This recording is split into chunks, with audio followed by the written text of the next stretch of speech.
I was leaving home with my cousin, heading back to college for my senior year. It was about a 4-hour drive, and the music was jamming. I'm excited about being in my last year of school because I was getting a new car for graduation and starting my new life.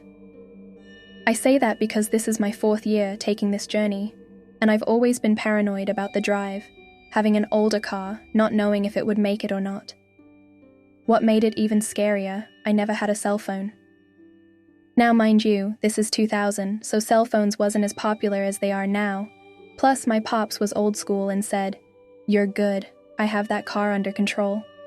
So he say, but I trusted my pops, so off we went. I always took off early so I could catch the daylight in case of an emergency. My cousin was a freshman, so I'm schooling her on the do's and don'ts of college life. First thing was, to make sure you maintain your integrity, don't do anything that would jeopardize your reputation. So we're just rolling along and shooting the breeze. All of a sudden, I feel a vibration going on with the car, so I'm already knowing that it has to be the tire. I didn't see any gas or service stations around, so we pulled over. This highway was pretty deserted, so I immediately get out and walked around to the back passenger tire when I notice it was flat. I'm like, no, in my mind. But I knew I couldn't panic because I had my little cousin with me, so I popped the trunk to get the spare and the jack out. I never changed a tire, but I saw my pops as well as my brother changing them several times before, so I figured it couldn't be that hard, could it? So I went to work, but was having trouble locating the jack placement, so I gave up on changing it.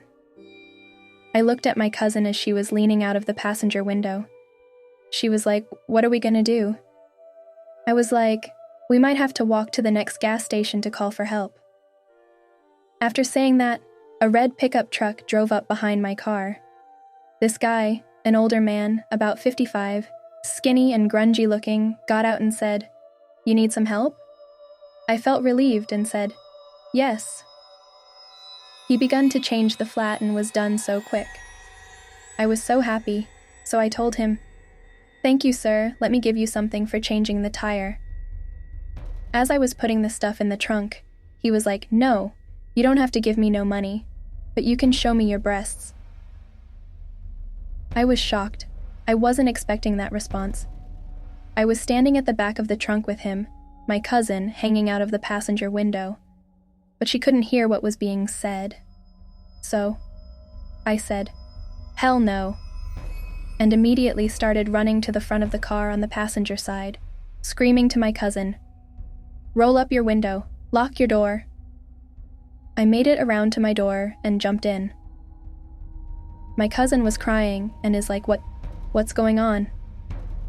The man approaches her window and tries to open her door. He begins banging on her window, yelling repeatedly, "Show me your breasts." Again, my car is old, so it takes a minute to turn over. I'm like, "Betsy, please start." We take off. In my rear view, he jumps in his truck and follows us, blowing his horn, waving us to pull over and trying to hit us. Luckily, we didn't walk earlier because the next exit did not have a gas station. We exit off the highway, and he keeps going. We make a U-turn on the exit and head back towards the direction of my home. About 5 minutes into the drive, we see him, pulled over helping another group of girls, about 4 of them and one guy standing outside their car. We keep rolling. All I'm thinking was, I hope he put my lugs on tight,